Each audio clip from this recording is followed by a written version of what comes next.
সম্মানিত দেশবাসী, আসসালামু আলাইকুম ওয়া রাহমাতুল্লাহি ওয়া বারাকাতুহু। তাকাব্বালাল্লাহু মিন্না ওয়া মিনকুম। ঈদ মুবারক, ঈদ মুবারক, ঈদ মুবারক। আজকে আমরা পবিত্র ঈদুল ফিতরের গুরুত্বপূর্ণ যে সুন্নাহ আছে সে সম্পর্কে জানবো, অথবা ঈদের দিন সকালবেলা ঘুম থেকে উঠে আমরা কি কি আমল করব, কি কি কাজ আমরা করতে পারি সে সম্পর্কে সংক্ষিপ্ত আকারে জানবো ইনশাআল্লাহ। আল্লাহর নবী সাল্লাল্লাহু আলাইহি ওয়াসাল্লাম পবিত্র ঈদুল ফিতরের ঘুম থেকে ওঠা থেকে শুরু করে নিয়ে নামাজ পর্যন্ত কিছু সুন্নাহ বিশ্বনবী সাল্লাল্লাহু আলাইহি ওয়াসাল্লামের ছিল। আমরা সেই নবীর উম্মত, আমরা সেই নবীকেই আইডল মেনে আমি আপনি ঈদুল আজহা, ঈদুল ফিতর, যে ঈদ আমার আপনার গুরুত্বপূর্ণ দিন আছে, আনন্দের দিন আছে, সেগুলো আমরা পার করতে পারি। সম্মানিত দেশবাসী, আজকে আমরা ঈদুল ফিতরের দিনের কিছু গুরুত্বপূর্ণ আমল বিশ্বনবী সাল্লাল্লাহু আলাইহি ওয়াসাল্লামের সুন্নাহ সম্পর্কে জানবো ইনশাআল্লাহ। চলুন জেনে আসি। সর্বপ্রথমে আমরা ঈদের দিন, আনন্দের দিনে কি করতে পারি। সর্বপ্রথমে আমরা যে কাজটি করব সেটা হলো সবার আগে আগে ঘুম থেকে উঠতে হবে। ঘুম থেকে সবার আগে আগে উঠতে হবে। উঠে কি করতে হবে? আমাকে আপনাকে ফজরের 2 রাকাত ফরজ নামাজ জামাতের সহিত আদায় করতে হবে। সম্মানিত প্রিয় ভাইয়েরা আমার, আমরা এমন হতভাগা পোড়া কপাল মুসলমান, একটি মাস রোজা রাখলাম, ফজরের নামাজ আমার আপনার ঠিক মতো হলো, কিন্তু ঈদের দিন কিন্তু আমার আপনার ফজরের নামাজ হয় না। এমন মুসল্লি আমার আপনার এলাকায়, আমার আপনার মহল্লায় আছে না নাই? অনেক আছে প্রিয় ভাইরা আমার। ঈদের দিনের সর্বপ্রথম যে সুন্নাহটি রয়েছে, সুন্নাহটি হলো সবার আগে আগে ঘুম থেকে উঠে ফজরের জামাতের শরীক হওয়া। দেখুন, ঈদের নামাজ 2 রাকাত ওয়াজিব আর ফজরের 2 রাকাত ফরজ নামাজ। এখন আপনি ওয়াজিবের গুরুত্ব বেশি দিবেন না ফজরের 2 রাকাত ফরজ নামাজ আছে সেটার গুরুত্ব বেশি দিবেন? আমাকে আপনাকে ফজরের 2 রাকাত ফরজের নামাজ, ফরজ 2 রাকাত নামাজের গুরুত্ব বেশি দেওয়া লাগবে। কিন্তু হতভাগা আমরা পোড়া কপাল মুসলমান, আমার আপনার সমাজে এমনও কিছু মানুষ আছে যারা শুক্রবার শুকুর আলী মুসল্লি, আবার কিছু কিছু মুসল্লি আছে যারা হলো ঈদু আলী মুসল্লি, ঈদের দিন ছাড়া নামাজ পড়ে না। এমন মুসল্লি আমার আপনার সমাজে আছে না নাই? অনেক আছে, আপনি পাবেন। ঈদের দিন নামাজ পড়তে গিয়ে দেখবেন সারা বছর মসজিদে কোনো তাদের পাত্তা মিলে না, কিন্তু ঈদের নামাজে তারা আগে আগে ঈদগাহে যায়। সম্মানিত প্রিয় ভাইরা আমার, ঈদের 2 রাকাত ফরজ নামাজ নয়, ফজরের 2 রাকাত ফরজ নামাজ আপনার উপরে। আপনি ফরজকে বেশি গুরুত্ব দিবেন, আপনি ওয়াজিবকে তারপরে গুরুত্ব দিবেন। অতএব আমাকে আপনাকে ঈদের দিনে 2 রাকাত ফরজ নামাজ আদায় করতে হবে ফজরের, তারপরে আপনি ঈদগাহে নামাজ পড়তে যাবেন ওয়াজিব। আগে ফরজ, তারপরে ওয়াজিব। 1 নাম্বার আমরা জানতে পারলাম, সর্বপ্রথমে আমরা ঘুম থেকে উঠে ফজরের 2 রাকাত ফরজ নামাজ আদায় করব ইনশাআল্লাহ। তারপরে আসুন আমরা ঈদের দিন সকালে কি করব। ঈদগাহে সবার আগে আগে যাওয়া, এটা বিশ্বনবী সাল্লাল্লাহু আলাইহি ওয়াসাল্লামের একটি সুন্নাহ। সবার আগে আগে ঈদগাহে যাবেন, সদকায়ে ফিতর আদায় করবেন নামাজে যাওয়ার আগে। সদকায়ে ফিতর আমাকে আপনাকে আদায় করতে হবে। বিশ্বনবী সাল্লাল্লাহু আলাইহি ওয়াসাল্লাম আমার আপনার উপরে সদকায়ে ফিতর ফরজ করে দিয়েছেন। ঈদের দিন সকালবেলা যদি কোনো সন্তান পৃথিবীতে ভূমিষ্ঠ হয়, তাহলে তার নামেও কিন্তু সদকায়ে ফিতর আদায় করতে হবে। এটা আমার আপনার উপরে বিশ্বনবী সাল্লাল্লাহু আলাইহি ওয়াসাল্লামের ফরজ সুন্নাহ। নবী করিম সাল্লাল্লাহু আলাইহি ওয়াসাল্লাম সদকায়ে ফিতর সম্পর্কে বলেন, তোমরা সদকায়ে ফিতর রমজানের শেষের দশকে ঈদগাহে যাওয়ার পূর্বে আদায় করবে, যেন ভিক্ষুক যারা ভিক্ষা করে, ফকির যারা, মিসকিন যারা, তাদের যেন অভাবটা দূর হয়ে যায়। সেই দিন যেন তারা ভিক্ষার ঝোলা নিয়ে ভিক্ষুকের জন্য, ভিক্ষুকের বেশি তারা যেন কোনো মানুষের দ্বারে দ্বারে না যায়। এই জন্য তোমরা সদকায়ে ফিতরটা আদায় করবে। তারপরে আসুন, ঘুম থেকে উঠেছেন, এবার আপনাকে গোসল করা লাগবে, পরিষ্কার পরিচ্ছন্ন হওয়া লাগবে। ঈদের দিন একটি সুন্দর মুহূর্ত, আমাকে আপনাকে সকালবেলা কি করা লাগবে? পরিষ্কার পরিচ্ছন্ন হওয়া লাগবে, গোসল করা লাগবে। গোসল করলেন, এবার আপনাকে উত্তম নতুন পোশাক পরিধান করা লাগবে। বিশ্বনবী সাল্লাল্লাহু আলাইহি ওয়াসাল্লামের একটি সুন্নাহ আমল হলো ঈদের দিনে নতুন পোশাক, উত্তম পোশাকটি পরিধান করা। পবিত্র জুমার দিন, সাপ্তাহিক ঈদের দিন, মুসলমানের জুমার দিন, এই জুমার দিনেও কিন্তু আমাকে আপনাকে উত্তম পোশাক পরিধান করার কথা আল্লাহর নবী বিশ্বনবী রাহমাতুল লিল আলামিন জানিয়ে দিয়েছেন। ঠিক এমন করে আমাকে আপনাকে ঈদের দিনেও উত্তম পোশাকটি পরিধান করতে হবে। তারপরে যে সুন্নাহ আমি আপনি আদায় করব সেটা হলো খুশবু বা আতর ব্যবহার করব। পারফিউম আমরা যেগুলো ব্যবহার করি সেগুলো মেখে আমরা ঈদগাহে যাব। এটা বিশ্বনবী সাল্লাল্লাহু আলাইহি ওয়াসাল্লামের শুধু ঈদের দিন নয়, সব দিনেরই সুন্নাহ হলো আতর, খুশবু ব্যবহার করা। আল্লাহর নবী সাল্লাল্লাহু আলাইহি ওয়াসাল্লাম যখন ছোট্ট বাচ্চাদের মাথায় হাত বুলিয়ে দিতেন, বাড়িতে গেলে ছোট সন্তানরা বাড়িতে গেলে বুঝতে পারতো আজকে বিশ্বনবী সাল্লাল্লাহু আলাইহি ওয়াসাল্লাম আমার সন্তানের মাথায় হাত বুলিয়েছে। বলেন সুবহানাল্লাহ। একটি আতরের সেন্ট, একটি আতরের খুশবুর যে সুগন্ধ আল্লাহর নবী সাল্লাল্লাহু আলাইহি ওয়াসাল্লাম হাতের তালুতে ব্যবহার করতেন। হাতে তালুতে ব্যবহার করবেন খুশবু।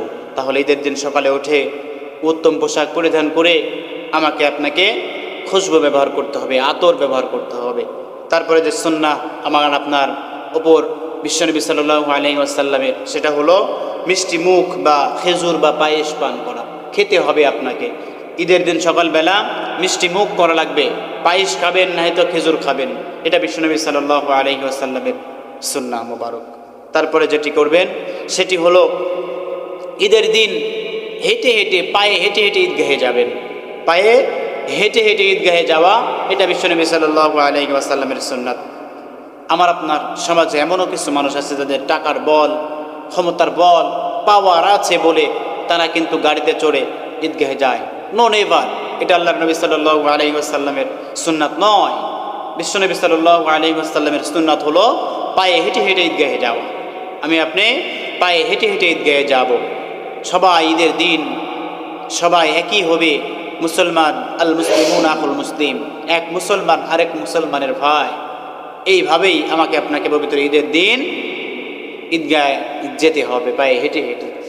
তারপরে যে কাজটি করবেন সেটা হলো ঈদগাহে যাবেন হেঁটে হেঁটে, মুখে কিন্তু থাকবে তাকবীর, আল্লাহু আকবার, আল্লাহু আকবার, লা ইলাহা ইল্লাল্লাহু ওয়াল্লাহু আকবার, আল্লাহু আকবার ওয়ালিল্লাহিল হামদ।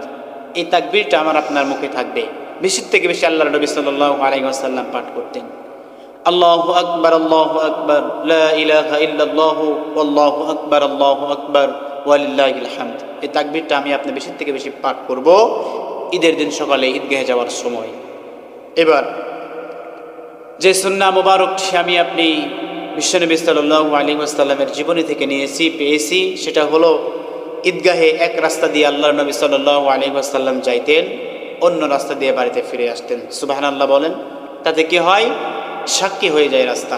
আমি আপনি মুখে আল্লাহর বরত্ব বর্ণনা করতে করতে যাচ্ছি, আল্লাহু আকবার, আল্লাহু আকবার, লা ইলাহা ইল্লাল্লাহু ওয়াল্লাহু আকবার, আল্লাহু আকবার ওয়ালিল্লাহিল হামদ। এই যে বরত্ব আল্লাহর আদায় করলাম, এই বরত্বটা যেন আমরা যে রাস্তা দিয়ে যাচ্ছি, আকাশ বাতাস গাছপালা যেগুলো আছে সেগুলো সাক্ষী হয়ে যায়। এই জন্যে আল্লাহর নবী বিশ্বনবী রাহমাতুল লিল আলামিন এক রাস্তা দিয়ে যেতেন, অপর রাস্তা দিয়ে ফিরে আসতেন। হ্যাঁ, এখন আমাদের এলাকায় যদি আপনার বাড়ি থেকে ঈদগাহে এক রাস্তা দিয়ে যাওয়া, অন্য রাস্তা দিয়ে না আসা হয়ে থাকে, তাহলে আপনি রাস্তার ডান সাইড দিয়ে যাবেন, রাস্তার বাম সাইড দিয়ে ফিরে আসবেন। এটা হলো আল্লাহর নবী সাল্লাল্লাহু আলাইহি ওয়াসাল্লামের সুন্নাহ। আমি আপনি আদায় করতে পারি বিকল্প পদ্ধতি। রাস্তার ডান দিক দিয়ে বলতে বলতে যাবেন আল্লাহু আকবার, আল্লাহু আকবার। জোরে জোরে তাকবীর হবে, আস্তে আস্তে নয়।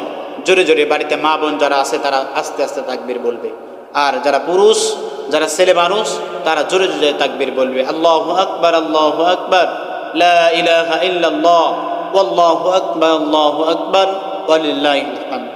বিকল্প রাস্তা দিয়ে বাড়িতে ফিরে আসবেন। এবার ঈদগাহে পৌঁছে গেছেন, ঈদগাহে পৌঁছে গিয়ে আপনার একটি গুরুত্বপূর্ণ ওয়াজিব বিষয় আছে।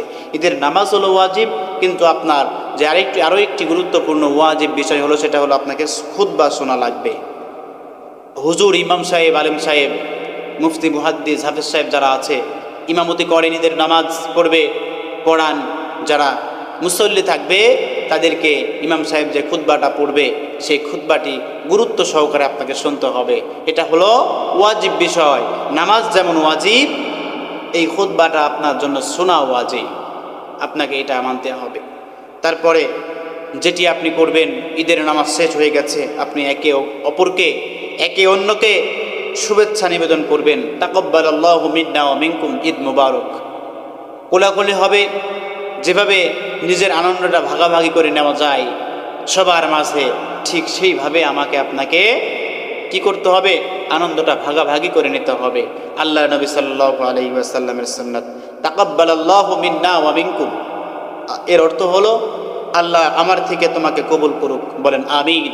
আমি চাই আমার থেকে আল্লাহ যেন তোমাকেই কবুল করুক। এই কথাটির অর্থ হলো হাদিস শরীফের ভিতরে পড়েছে, কেউ যদি অন্য জনের জন্য দোয়া করে ফেরেশতারা আমিন বলে, আর আমিন যদি ফেরেশতা বলে থাকে, বলেন তো দাদু ভাইরা, ফেরেশতাদের দোয়া কবুল না? অবশ্যই ফেরেশতাদের দোয়া কবুল।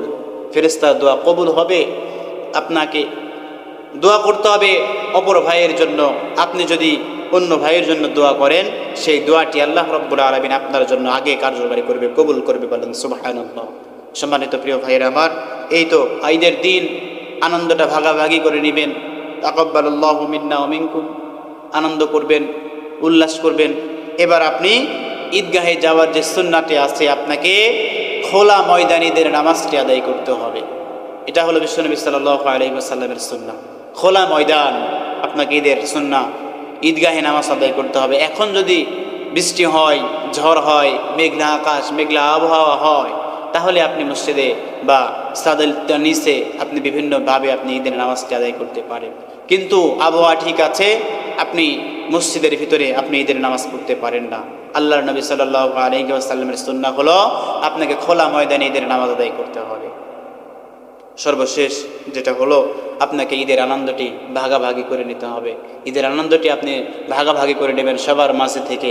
ঈদ মোবারক, ঈদ মোবারক। গরিব দুঃখী, ছোট বড়, ছোট লোক বড় লোক, ফকির মিসকিন, সবাই আমরা ভাই ভাই, সবাই আমরা একে অপরে একসাথে মিলেমিশে একই সমাজে বসবাস করি, একই এলাকায় বসবাস করি।